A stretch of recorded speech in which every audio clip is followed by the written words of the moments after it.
sekarang kita akan lanjut ke materi kedua yang lebih berfokus kepada perawatan kulit pada anak dan bayi oleh expert kita, Dr. Maria Krismayani, ya, spesialis anak. Dan jangan lupa untuk para semua peserta untuk tetap standby sampai di akhir sesi kedua ini, karena nanti di akhir kita nanti akan kirimkan link untuk link absensi dan juga evaluasi sebagai syarat sertifikat. Nah, baik, untuk selanjutnya materi kedua yang akan dibawakan oleh Dr. Maria tentang perawatan kulit anak dan bayi. Tentu sama seperti sebelumnya, kalau nggak kenal kita nanti nggak sayang nih. Akan saya bacakan CV dari Dr. Maria. Nama beliau itu Dr. Maria Krismayani, M.Med. SC, spesialis anak. Beliau lulusan dari Fakultas UGM Angkatan Juli 2018. Saat ini beliau sedang bekerja di RS Brayat Minulia, Surakarta. Selamat malam, dokter. Selamat malam, Dokter Miftah. Suara saya kedengeran ya? Kedengeran, dokter. Baik, Oke, saya dokter. oke, Baik dok, izin untuk mengingatkan kembali kepada peserta dulu ya dok. Jangan oke. lupa ada event challenge nih. Jadi nanti pada saat materi atau sesi tanya jawab jangan lupa di Snapgram dan juga tag ke @ingenio Indonesia, karena kita ada challenge dan nanti akan diumumkan pemenangnya dan akan dapat hadiah nih dari Ingenio. Boleh, selanjutnya kita akan langsung masuk aja nih ke materi kedua oleh Dokter Maria. Silakan dokter. Makasih, Dokter Miftah. Saya izin share screen ya. Oke, apakah sudah terlihat? Terlihat dokter. Oke. Selamat malam semuanya, Papa Mama, rekan-rekan. Senang sekali malam ini. Sebagian besar kerjaan saya udah dihabis luntaskan oleh Dokter Kauri. Makasih banyak. Jadi di sini em, kita akan bahas kurang lebih apa sih bedanya kalau perawatan pada bayi dan anak, dan kenapa sih sekarang kayaknya lebih booming, bahkan kalau diperhatikan em, banyak produk-produk kesehatan atau banyak selebgram-selebgram atau dokter-dokter estetik yang mengeluarkan produk juga tidak hanya untuk dewasa, tidak hanya untuk para moms, tapi juga para anak-anaknya juga gitu. Kalau kita mikir ya, apa sih yang beda antara kita dan kita yang sekarang sudah jadi orang tua sama waktu kita dulu waktu masih kecil sama anak-anak yang zaman sekarang gitu. Dulu kita kayaknya kita nggak ribet ya. Dulu inget orang tua kita, yang penting kita mandi, abis itu udah pakein minyak telon, abis itu udah bedakan. Udah, itu udah paling cakep. Abis itu sore-sore main di gang jalan, itu kayak udah paling cakep. Udah. Terus kenapa sekarang jadi mesti ribet sih, Dok? Kenapa sekarang mesti ada body lotion, ada hair lotion, harus pakai sunscreen, kemudian kenapa mereknya banyak banget, pilihannya banyak banget. Sebenarnya harus nggak sih pakai untuk bayi dan anak? Terus gimana cara milihnya? Kita akan bahas di sini. Kita diskusi bersama. Saya juga di sini mau disclaimer dulu, tidak ada konflik kepentingan dengan brand atau merek apapun. Ini murni kita akan bahas dari segi kesehatan, dan jadi berdasarkan penelitian, apa sih yang berbeda dari sekarang dulu? Kita tahu kepadatan penduduk sekarang makin banyak, industri makin berkembang, pabrik makin banyak, kendaraan makin banyak dibandingkan dulu waktu zaman kita masih kecil. Nah, ternyata ada penelitiannya bahwa polusi udara ada hubungannya dengan penyakit kulit, sehingga peningkatan dari jumlah polusi udara ternyata meningkatkan prevalensi dari penyakit atau gangguan kulit yang terjadi tidak hanya pada orang dewasa, tetapi juga pada bayi dan anak-anak. Nanti di belakang kita akan bahas kenapa sih anak-anak itu lebih rentan dibandingkan kita orang dewasa, dan karena lebih rentan jadi pasti dong lebih butuh perawatan kulit ya. Ternyata hubungan antara polusi udara dengan kesehatan kulit di zaman sekarang ini polusi udara berhubungan dengan penurunan dari fungsi proteksi kulit. Polusi udara apa aja sih yang zaman sekarang ini sangat rentan bagi anak-anak kita? Yang pertama ini adalah polusi udara dari kendaraan dan industri. Yang kita tahu makin banyak zaman sekarang. Kemudian ada juga dari literatur ini, dari jurnal ini, asap rokok dan juga UV light. Ya, tadi udah sempat dibahas nih sama Dokter Kaori. Pentingnya kita melakukan proteksi. Oke, sorry. Next. Nah, polusi udara itu singkat aja sih, saya nggak akan bahas. Yang penting papa mama, rekan-rekan semua di sini tahu pentingnya dan kenapa nih kita harus lebih aware terhadap perawatan kulit bayi dan anak. Kita balik lagi ke polusi udara. Polusi udara menghasilkan yang namanya stres oksidatif atau reaktif oksigen species. Nah, ketika adanya ROS ini dan jumlahnya berakumulasi karena paparan polusi udara yang terjadi terus-menerus dan dalam jumlah yang banyak, akan merusak dari pertahanan antioksidan kulit yang alami. Apa yang terjadi kalau pertahanan antioksidan ini terganggu? Yang terjadi adalah anak-anak lebih rentan untuk mengalami masalah-masalah kulit. Masalah kulit yang paling sering pada anak-anak sih yang kita tahu atopik dermatitis. Tetapi pada dasarnya adalah kita sudah sempat disampaikan nih tadi oleh Dokter Kauri bahwa salah satu fungsi kulit adalah proteksi. Proteksi imunitas ketika barrier pertama dari tubuh seorang anak ini terganggu, otomatis akan berpengaruh kepada kesehatannya secara keseluruhan. Secara singkat tadi udah disebutkan juga nih, bukan singkat sih, detail banget lagi oleh Dokter Kauri tentang fungsi kulit untuk tubuh. Kurang lebih pada dewasa dan pada anak sama. Tadi ya, yang paling pertama kita tahu fungsinya itu proteksi. Jadi kalau proteksi lini pertama kita aja sudah rentang, kita akan sangat mudah untuk terpapar oleh agen-agen yang dapat merusak pertama kulit, kedua bersifat merusak secara sistemik. Ya, nah, apa sih perbedaannya? Ternyata kulit anak itu lebih tipis dibandingkan orang dewasa, sehingga menyebabkan kulit anak jadi lebih sensitif. Kurang lebih berapa sih usianya kita nih bisa tahu anak-anak nih kurang lebih usianya kondisi kulitnya nih menyerupai nih ketebalan orang dewasa. Ternyata saat usia 12 tahun. Dewasa pun ini kita katakan dewasa muda, bukan dewasa yang udah 30-an, 40 yang sudah mengalami aging ya, tapi dewasa muda. Dewasa muda kurang lebih 15 sampai 20 tahun gitu. Nah, untuk sampai ke tahap di usia 12 tahun ini, kita punya waktu panjang sekali dan kita sebaiknya sudah memulai dari awal, dari sejak bayi lahir. Nanti ke belakang kita akan bahas step-stepnya seperti apa. Nah, pada dasarnya, saya sangat setuju dengan apa yang Dokter Kauri sudah sampaikan sebelumnya.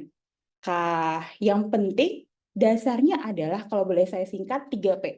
3P itu adalah pembersih, pelindung, dan pembersih, pelembab, dan pelindung. Ya, pembersih nanti kita akan bahas bagaimana sih kita untuk memandikan bayi, memandikan anak, bedanya apa.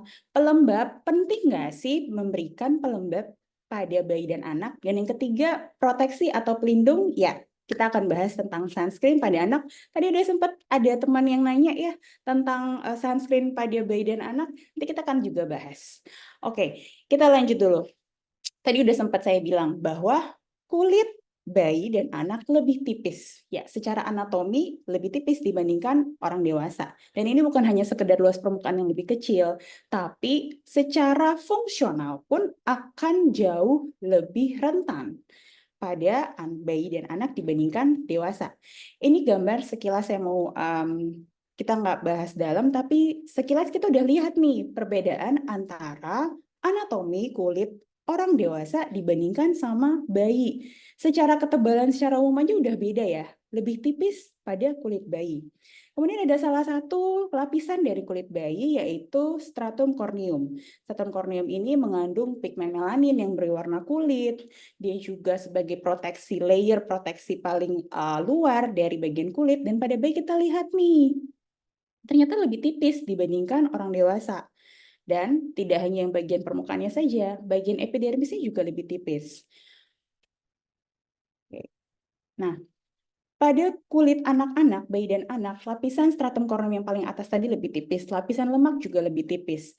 Permeabilitas atau daya serapnya lebih tinggi dibandingkan kulit orang dewasa. Bayangkan tadi kalau misalnya anak, bayi, atau anak kita terpapar dengan air pollution, polusi udara, di mana kulit bayi dan anak kita tuh punya daya serap yang lebih tinggi. Nah, itu juga akan menjadi lebih bermasalah ya. Kemudian kita lihat bahwa anak itu memiliki yang namanya transepidermal water loss (TLWL) yang lebih tinggi daripada orang dewasa. Apa sih efeknya? Efeknya ternyata dengan TLWL yang lebih tinggi ini, kulit anak akan lebih mudah untuk kehilangan air. Jadi resiko untuk kulit anak menjadi kering itu lebih tinggi risikonya dibandingkan kita orang dewasa. Nah, kadar melanin juga lebih sedikit. Mungkin ini menjelaskan kenapa sih bayi-bayi waktu lahir tuh sepertinya kulitnya tuh semua cerah. Nanti begitu usianya toddler, kemudian usia sekolah, kulitnya mulai kelihatan menggelap. Nah, itu juga berhubungan bukan hanya karena kalau udah usia sekolah udah lebih banyak main di luar ya, main di outdoor, tapi juga berhubungan dengan kadar melanin yang meningkat seiring dengan bertambahnya usia. Kemudian yang berbeda lagi, ternyata pH itu keasaman ya, tingkat keasaman kulit pada bayi itu lebih tinggi, cenderung lebih basah dibandingkan orang dewasa. Nah, inilah kenapa kalau kita orang dewasa pakai sabun bayi, kurang lebih kita aman-aman aja nih. Tapi kalau bayi kita pakai sabun dewasa, itu pasti akan mengganggu keasaman kulitnya dan akan membuat lebih kering gitu ya. Dan yang terakhir, jelas karena masih masa pertumbuhan, imunitas pada kulit anak belum berkembang secara sempurna. Nah, perawatan kulit pada bayi dan anak secara umum seperti apa sih? Tetap ya, kita tetap ingat pegang 3P kita, apa tadi? Pembersih, pelindung, pelembab, dan pelindung. Yang pertama kita mau bahas soal pembersih ya. Paduan memandikan anak. Mungkin terkesan sepele ya, tapi kalau teman-teman tadi ingat apa yang dibilang sama Dokter Kaori bahwa skincare itu sesederhana dengan mandi gitu. Jadi setuju banget tadi yang kata Dokter Kaori udah sampaikan bahwa salah satu step skincare adalah cleanser atau kalau pada bayi dan anak ya mandi. Kalau rekan-rekan pernah lihat bayi yang lahir kayak gini tampakannya, kulitnya nggak mulus, banyak tebal, atau mungkin di sini ada rekan-rekan bidan atau perawat atau tenaga kesehatan dokter yang pernah nih nerima bayi baru lahir, terus lihat kok kotor kayak gini ya, kayaknya dekil ya. Orang-orang tuh pasti bakal mikir kayak, aduh bayinya nih waktu hamil pasti ibunya makannya nggak bener nih, bayinya lahir kok kotor ya, nggak bersih. Padahal ini namanya vernix caseosa. Vernix caseosa ini sangat bermanfaat untuk mencegah mencegah penguapan air sehingga menjaga kelembaban alami dari tubuh bayi dan meregulasi suhu. Jadi kalau bayi baru lahir sangat berbeda dengan kondisi saat dalam rahim. Kondisi saat rahim suasananya nyaman, hangat. Ketika lahir di dunia, dia harus menghadapi suhu di ruangan yang tidak tentu ya. Misalnya bayi itu sangat rentan dengan suhu dingin. Nah, fungsinya Phoenix caseosa ini adalah untuk menjaga kehangatan dari kulitnya, untuk meregulasi suhu. Nah, jadi dari WHO menyarankan untuk memandikan bayi pertama kali 24 jam setelah lahir. Tujuannya apa? Tujuannya kita nggak usah buru-buru nih hilangin vernix caseosa ini. Kalau kita nggak buru-buru nganggap ini kotor, nganggap ini jijik, karena ini sangat bermanfaat bagi kulit bayi. Ya. Nah, untuk mandinya gimana nih? Untuk frekuensi dari AAP adalah American Academy of Pediatrics, merupakan suatu organisasi yang di Amerika yang mungkin kalau di Indonesia setaranya dengan IDAI, Ikatan Dokter Anak Indonesia. Nah, dari AAP sebenarnya menyarankan, merekomendasikan untuk mandi 1-2 kali dalam seminggu. Tapi kita kayaknya agak nggak mungkin ya kalau di Indonesia, apalagi kita iklim tropis, pas cuacanya panas, bayi kita orang dewasa gampang berkeringat, apalagi bayi dan anak-anak. Rekomendasi terkait frekuensi ini bisa menyesuaikan dengan lokasi atau lingkungan kita, apalagi kalau cuaca lagi panas. Untuk mandi setiap hari tidak apa, untuk bayi baru lahir disarankan 1-2 kali tergantung dari kondisi bayi tersebut ya. Kalau dia berkeringat banyak, apalagi kulitnya sudah muncul kemerahan atau yang kita sebut dengan miliaria, biang keringat. Nah, itu mandi sampai 2 kali sehari tidak apa, yang penting kulitnya harus dijaga tetap bersih dan tetap kering ya. Kemudian untuk durasi tidak terlalu lama, tidak lebih dari 10 menit. Suhu air gimana? Suhu gunakan air hangat. Air hangat di sini dikatakan rekomendasinya tidak boleh lebih dari 48 derajat Celcius atau suhu standarnya 37 derajat Celcius. Kalau nggak punya termometer, biasanya kita ngecek nih, kalau pakai tangan kurang akurat, biasanya kita pakai siku. Kita siku terus kita kalau celupkan, kalau siku kita ngerasa nggak terlalu panas, anget-anget, aman, oke, berarti aman untuk bayi. Nah, untuk sabun boleh. Untuk bayi baru lahir kita boleh pakai sabun. Tetap sesuaikan dengan pH yang sesuai. Tidak mengandung pengawet dan segera bilas sabun dengan air. Sampo perlu nggak sih, Dok? Sampo kalau dari rekomendasi dari AAP 2 sampai 3 kali seminggu. Jadi nggak tiap hari bayi baru lahir itu dipakein sampo ya. Tetap kembali ke suhu dan pengaturan dan situasi lingkungan bayi, tapi tidak disarankan untuk setiap hari menggunakan sampo pada bayi baru lahir ya. Dan segera keringkan setelah mandi, dan waktu mandi tidak harus selalu pagi hari. Jadi kalau pagi hari cuacanya agak mendung, dingin, matahari belum terbit, nggak apa-apa kita tunggu agak siangan, jam 9 baru mandi juga nggak apa-apa gitu. Gitu, nggak masalah. Yang penting satu, regulasi suhu.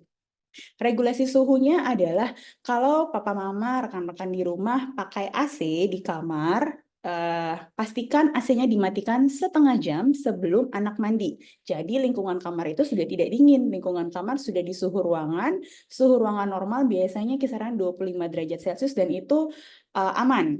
Jadi setelah bayi keluar, suhu ruangannya sudah sesuai dan tidak menimbulkan kedinginan setelah mandi. Ya.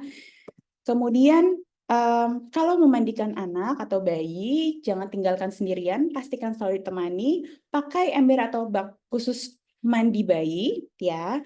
Kemudian pastikan kepala dan wajah selalu berada di atas permukaan air.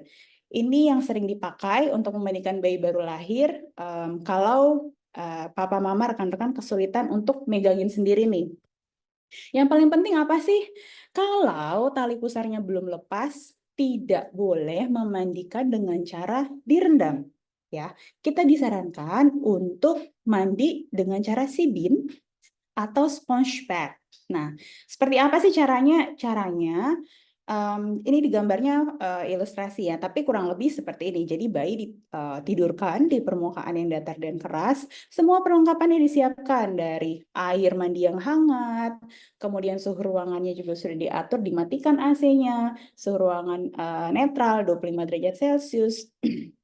Kemudian disiapkan sabun, sampo, kapas pembersih, kemudian lap. Nah, setelah itu baru anak dimandikan. Tujuannya apa sih? Banyak sekali kasus anak bayi yang tali pusarnya belum lepas sudah dimandikan dengan cara berendam. Pada saat tali pusatnya bagian luar sudah kering dan melepas, kurang lebih rata-rata di usia 1 minggu sampai 10 hari, akan menyisakan jaringan dasar dari tali pusat yang masih basah atau sering kita sebut dengan granulasi tali pusat. Nah, efeknya apa sih? Efeknya adalah ketika anak ini masih menyisakan jaringan yang basah, butuh perawatan tali pusat yang lebih lanjut.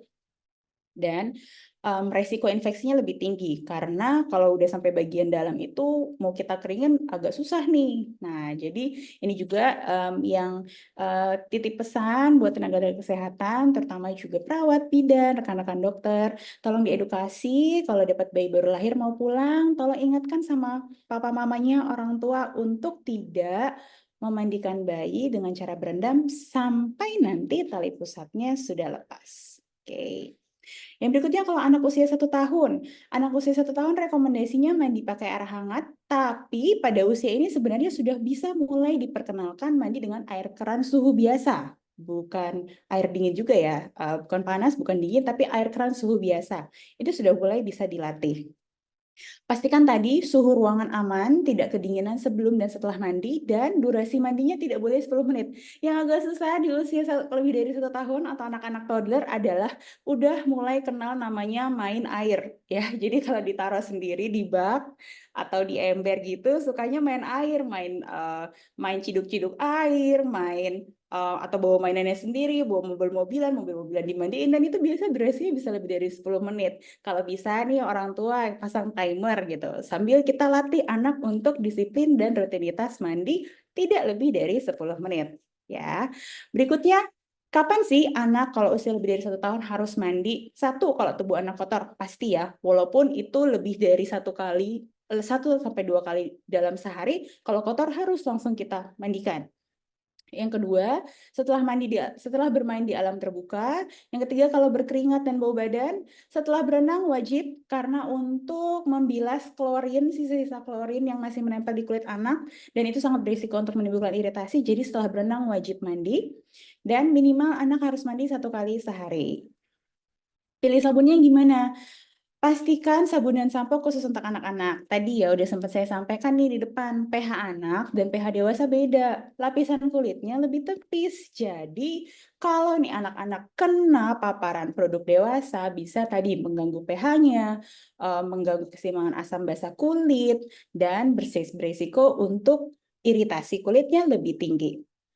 Kemudian pastikan sabunnya tidak mengandung pengawet dan pewangi ya. Kalau milih produk mandi untuk bayi, pastikan nih papa mama, rekan-rekan lihat dulu di produknya, tulisannya biasanya non fragrance. Atau kalau memang anak papa mama, rekan-rekan edukasi pasien yang memang risiko kulitnya, risiko mudah iritasi, atau ada risiko alergi pada orang tua, itu juga perlu ditekankan. Pastikan yang hipoalergenik. Dan sama nih kayak pesannya Dokter Kauri, tiap kulit beda-beda. Produk skincare yang satu cocok di anak A belum tentu cocok di anak B. Jadi, kalau menggunakan produk, jika terdapat reaksi alergi, segera hentikan. Yang berikutnya kita mau bahas soal pergantian diaper atau popok. Sekarang banyak ya, mau milih antara popok kain atau popok sekali pakai. Nggak ada masalah soal ini. Apa aja boleh. Kelebihan dan kekurangan masing-masing ada ya. Popok kain, kelebihannya lebih ramah lingkungan, bisa dipakai berulang kali, secara ekonomi lebih hemat, tapi mamanya pasti repot, bersihin tiap hari nyuci, popoknya bisa banyak cuciannya, karena pakai popok kain. Kalau pakai popok sekali pakai juga nggak apa-apa. Wah, kelebihannya ya gampang, praktis, mudah dibuang. Walaupun kekurangannya ya tidak ramah lingkungan, secara ekonomi lebih mahal, dan lebih beresiko menimbulkan yang namanya ruang popok kalau kulit anak lebih sensitif dan tidak cocok dengan bahan diapernya. Oke, jadi kalau untuk penggunaan popok kembali ke preferensi masing-masing orang tua nggak masalah. Yang penting apa sih? Yang penting harus ingat kapan harus diganti. Frekuensi penggantian diaper sebenarnya meningkat, semakin lama semakin meningkatnya usia semakin jarang gitu. Kalau bayi baru lahir setidaknya tiap 2 jam sekali, 2 sampai 3 jam sekali udah harus dicek nih dan harus diganti ya, karena memang frekuensi berkemih pada bayi lebih sering dibandingkan anak yang lebih besar. Nah, kalau udah anak lebih besar kita bisa nih tiap 3 sampai 4 jam sekali. Tapi kalau anak BAB jangan tunggu 3 sampai 4 jam, jangan nunggu kalau pada bayi BAB jangan nunggu sampai 2 jam baru ganti, harus langsung diganti karena risiko infeksinya lebih tinggi ya, risiko untuk iritasi pada kulit dan infeksi. Cara mengganti diaper yang benar seperti apa? Gunakan air dan kapas, siram dengan air keran jika bukan BAB. Jadi sebaiknya kalau cuman pipis nih, pampersnya diganti tapi nggak ada BAB-nya, cuman basah karena urin karena pipisnya. Sebaiknya kalau bisa sih disiram langsung gitu, area membersihannya bukan dengan kapas, jadi disiram langsung dengan air keran. Air mengalir, poinnya adalah air mengalir gitu. Tapi kalau kesulitan, nggak apa-apa, pakai air dengan kapas, aman. Disarankan sih air dengan kapas suhu biasa maupun suhu hangat, nggak masalah. Oke, arahnya gimana? Bersihkan area genital dan bokong dari depan ke belakang. Tujuannya apa sih? Tujuannya supaya tadi BAB itu kan mengandung bakteri normal usus, bisa juga mengandung bakteri kontaminan sih.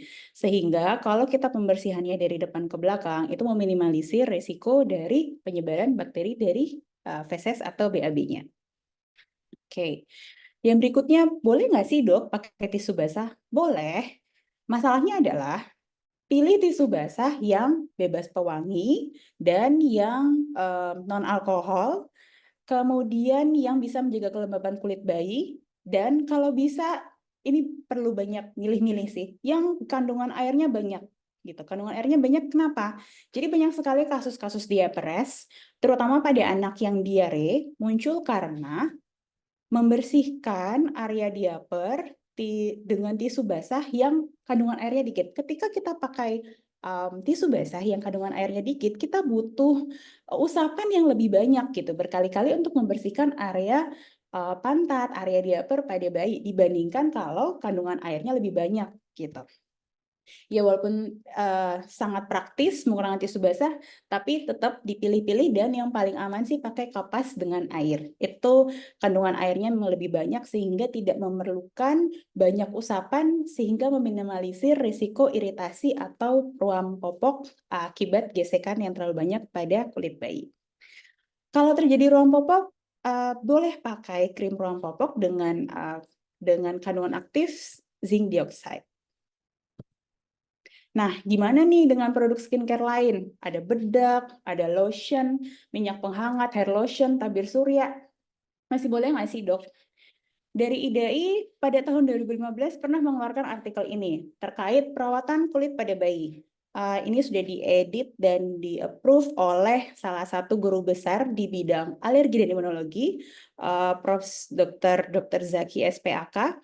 Dan dari beliau pada saat itu di tahun 2015 masih pro untuk penggunaan bedak. Walaupun sekarang update-nya adalah sudah tidak disarankan lagi untuk menggunakan bedak pada bayi. Nih, kalau masih lihat anak-anak kecil sore-sore main mukanya masih putih bedak, tolong sudah tidak direkomendasikan karena resikonya untuk timbulnya gangguan paru-paru bila terhirup sangat besar. Ya, jadi kalau untuk bedak, kalau masih ada dokter yang resepkan, pastikan dipakai hanya di lipatan kulit jauh dari saluran nafas, dan pakainya nggak langsung bedaknya dituang ke mukanya atau di areanya, tapi letakkan dulu telapak tangan, dan dari telapak tangan kita ini baru kita usapkan tipis-tipis saja. Tujuannya tadi, supaya tidak ada partikel dari bedak yang terhirup.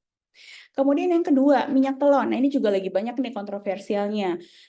Banyak banget juga di media sosial yang bilang, jangan pakai minyak telon, jangan pakai minyak kayu putih, resiko iritasi. Betul, resiko iritasi ada pada bayi dan anak yang kulitnya sensitif. Banyak juga kok anak-anak yang kulitnya aman pakai minyak telon, dan kalau mau dilanjutkan nggak masalah gitu. Kemudian yang ketiga, parfum baby cologne. Boleh nggak sih dok dipakai? Boleh, tapi sebaiknya tidak langsung pada kulit dan tidak diberikan pada usia-usia awal. Karena pada dasarnya tadi ya, penyerapan kulit bayi itu lebih tinggi dibandingkan orang dewasa. Sehingga parfum baby cologne, ada kandungan alkoholnya, itu sangat mudah untuk mengiritasi. Deterjen gimana dok? Deterjen juga pastikan pakai deterjen yang khusus bayi atau khusus anak. Sampai kapan dok tadi? Kurang lebih rata-rata kalau kita di atas 1 tahun, di atas 2 tahun itu udah mulai bisa kita coba perkenalkan dikit-dikit, tapi tetap kita perhatikan reaksi kulit pada bayi dan anak kita. Kemudian hair lotion juga nih mulai banyak nih produknya. Hair lotion tidak ada rekomendasi ya. Sejauh ini saya coba cari baik dari Ikatan Dokter Anak Indonesia maupun dari AP ataupun dari Ikatan Dokter spesialis kulit, saya tidak menemukan adanya rekomendasi penggunaan hair lotion. Kebanyakan lebih ke arah testimonial. Jadi banyak tuh kalau lihat di sosial media before and afternya. Before-nya rambutnya tipis, afternya rambutnya tebal. Tapi sebenarnya itu juga agak mengecoh ya, karena kita nggak tahu itu berapa lama jangka waktunya sampai tebal. Apakah itu memang secara genetik juga orang tua rambutnya tebal sehingga anaknya rambutnya tebal gitu. Masih banyak kontroversi. Tapi memang tidak ada rekomendasi terkait penggunaan hair lotion. Pelembab. Nah, pelembab ini ternyata di artikel ini oleh IDA ini tahun 2015 sudah menyarankan penggunaan pelembab minimal 2 kali sehari setelah mandi. Sama kayak dokter Kauri bilang tadi ya, setelah mandi kulitnya dalam kondisi yang tidak terlalu kering langsung dipakaikan pelembab gitu.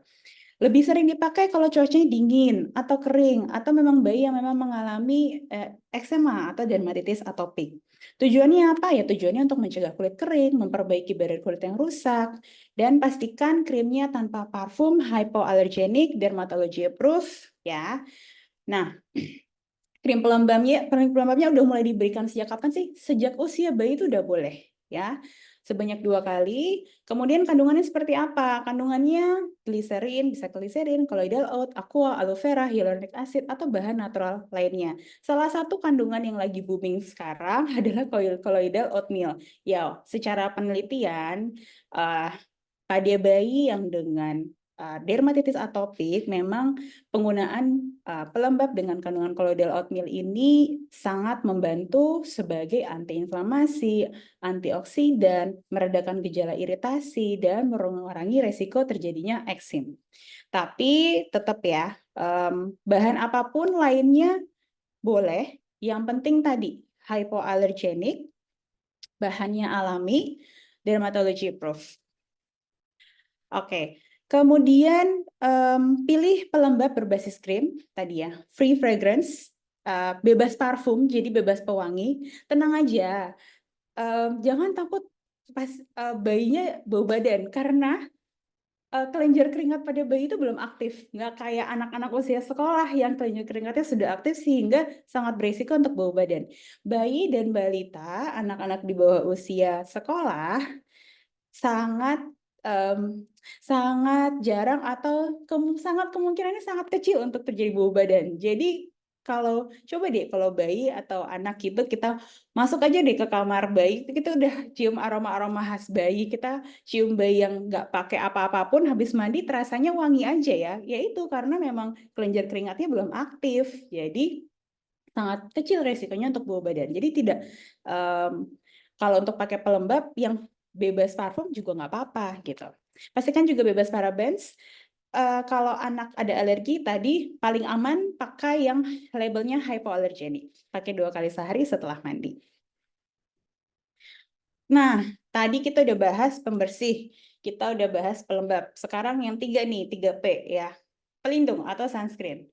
Kalau tadi Dokter Kauri bilang ada 2 jenis sunscreen, setuju ya? Ada chemical dan physical. Dari FDA, US Food and Drug Administration lebih menganjurkan mineral sunscreen untuk anak. Tadi mengandung zinc oxide dan titanium oxide. Kenapa? Kelebihannya karena mineral sunscreen atau physical sunscreen lebih aman untuk kulit sensitif dan langsung bekerja setelah dioleskan, sehingga lebih direkomendasikan nih untuk bayi dan anak-anak. Mulai kapan usianya? Tadi udah sempat nih disampaikan sama Dokter Kauri, mulai 6 bulan ke atas. Terus kalau usia kurang dari 6 bulan ke atas gimana dok? Oke, ada yang menyarankan rekomendasi penggunaan dari sunscreen dengan SPF 15. Hanya saja sebenarnya sangat jarang sih ketemu produknya yang untuk bayi dan SPF 15. Dan yang kedua, lebih aman untuk memberikan proteksi tambahan seperti topi, payung, kalau pakai stroller, cap-nya ditutup, itu lebih aman untuk bayi usia kurang dari 6 bulan. SPF-nya tadi juga dibahas sama Dokter Kauri, SPF 30 atau lebih, pilih yang broad spectrum, jadi dia perlindungan terhadap sinar UVA maupun UVB. Lebih aman pakai yang waterproof, jadi lebih gampang untuk dibersihkan ya. Jangan khawatir kalau dibersihkan hilang, kan memang wajib untuk reapply lagi ya. Perlu diulang berapa lama? Setiap 2 jam perlu diulang. Mulai dipakainya kapan? Jangan pas mau keluar, udah anaknya udah di luar, udah dipanas matahari, baru sibuk di oles-olesin. Pokoknya udah rencana nih, kita mau keluar. Oke, 15-30 menit sebelum kita keluar, kita udah harus pakaiin anak kita sunscreen. Pastikan juga tadi ya untuk menghindari dari bahayanya UV index yang tinggi di atas jam 10. Jadi pastikan anak aktivitas di luar dikurangi nih kalau bisa, walaupun kayaknya agak susah ya, apalagi kalau anak udah usia sekolah. Tapi kita kalau bisa, kalau masih bisa kita batasi, itu ya, hindari aktivitas di luar jam 10 pagi sampai jam 2 siang. Kalaupun aktivitas, jangan lupa pakai sunscreen. Kemudian pastikan tadi kalau memang lagi nggak bisa pakai sunscreen, pastikan kita kasih bekal topi, payung untuk anak-anak kita. Nah, yang sering ditanyakan orang tua soal berjemur, ya. Sebenarnya gimana sih cara berjemur yang benar? Khususnya pada bayi-bayi baru lahir. Ini juga penting nih buat rekan-rekan bidan, perawat, terutama bidan ya, yang edukasi bayi-bayi yang baru lahir. Sebenarnya kita kalau jemur baby gimana sih? Buka baju seluruhnya atau hanya buka baju di area tertentu? Rekomendasinya adalah tetap gunakan baju saat berjemur. Ya, jadi dianjurkan yang terekspos hanya bagian kaki dan tangan karena tadi bahayanya sinar UV secara langsung. Walaupun kita tahu ya, sinar matahari itu terutama UVB sangat bermanfaat untuk mengaktifkan vitamin D3 yang penting untuk banyak sih vitamin D itu untuk kekebalan tubuh, untuk pertumbuhan tulang, untuk mencegah penyakit-penyakit kronis. Nah, yang perlu ditekankan adalah menjemur bayi bukan untuk mengurangi atau mencegah kuning. Ini mungkin juga masih banyak persepsi yang keliru di masyarakat, di kaum awam, bahwa kalau saya juga sering dapat pasien-pasien bayi yang datang kontrol, terus kuning, terus orang tuanya bilang, dok anak saya udah dijemur kok tiap hari. Nah, ini juga masih, jadi ini salah satu bukti bahwa masih adanya mispersepsi. Tadi ya, saya mau tekankan lagi bahwa menjemur bayi tidak untuk mencegah atau mengurangi kuning. Melakukan jemur, bayi berjemur tujuannya adalah tadi untuk mengaktifasi vitamin D yang sangat bermanfaat. Nah, kalau berjemur sebenarnya boleh nih kita nggak pakai sunscreen karena kalau pakai sunscreen terhalang dong sinar mataharinya. Dan ternyata kalau ngejemur tuh nggak usah lama-lama. Paling maksimal 10-15 menit. Kalau bayi baru lahir, kita mulai bertahap durasi 10 menit. Terus berjemurnya gimana? Ditaruh aja gitu di bawah matahari? Sebenarnya nggak gitu juga ya.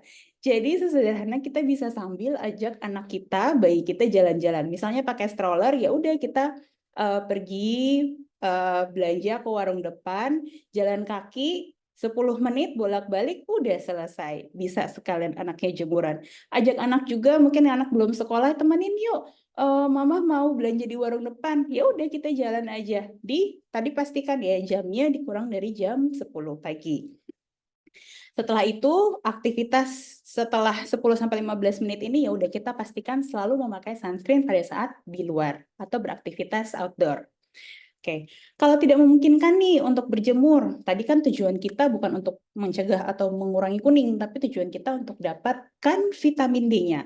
Ya, bisa dengan alternatif untuk mendapatkan vitamin D-nya, perbanyak konsumsi makanan dan minuman yang mengandung vitamin D, dan bisa juga kalau kira-kira nih anaknya masih belajar makan, belum banyak juga bisa kita variasikan menu dan makanan mengandung vitamin D, bisa dibantu dengan suplementasi vitamin D atau minyak ikan kod. Ini slide terakhir, take home message. Perawatan kulit dimulai sedini mungkin udah saya sebutkan tadi ya, kita udah tahu sama-sama nih, apa sih urgensinya kita mulai perawatan bayi, perawatan kulit bayi dan anak sedini mungkin. Kemudian kita juga ingat nih, prinsip 3P, pembersih, pelembab, pelindung. Udah, itu aja sudah cukup. Dan pilih produk perawatan kulit yang sesuai untuk bayi dan anak, tadi ya, bebas pewangi, hipoalergenik kalau memang berisiko alergi, berisiko iritasi, dan dermatologist approved lebih baik. Dan jangan ragu untuk konsultasikan langsung. Saya tekankan kata langsung di sini. Kenapa? Karena saya sering banget dapat DM-an di Instagram saya, pasien-pasien, orang tua pasien yang mengonsultasikan kondisi atau masalah kulit anaknya via foto. Sebenarnya sah-sah aja, cuman kami para dokter sangat jujur sangat mengalami kesulitan untuk istilahnya menebak kira-kira ini masalahnya apa.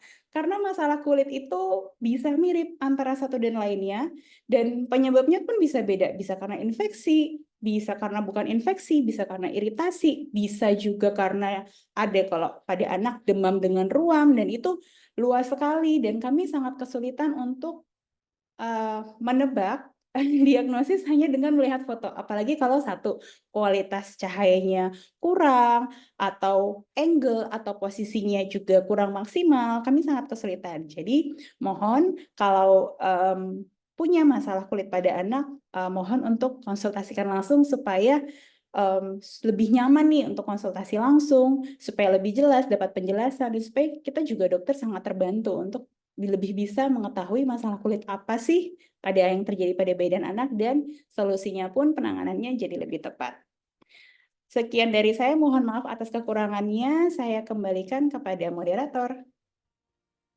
Terima kasih banyak Dokter Maria atas informasi yang sangat-sangat banyak ya, informatif banget untuk kita semua. Baik tadi dari cara pemilihan skincare, bagaimana sampai ke bagaimana cara menjemur loh yang baik dan benar tuh gimana.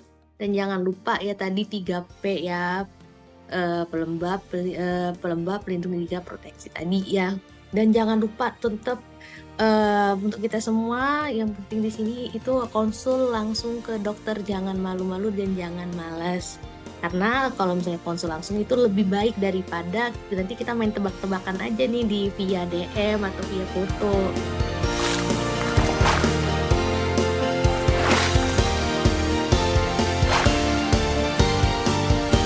Engineering, the gold standard of medical learning.